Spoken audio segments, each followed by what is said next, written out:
Hello, in this video I want to show you how to manage button controls on Jabra Elite 7 Active.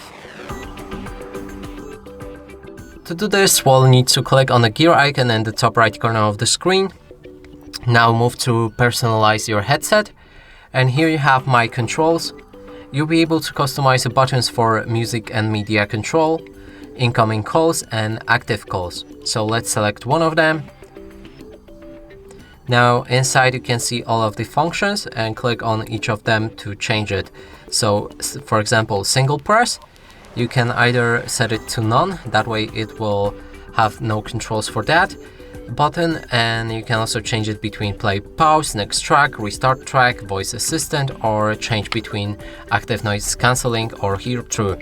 And that's it for this video. Hope you like it. Please consider subscribing to our channel, leave a like and a comment below.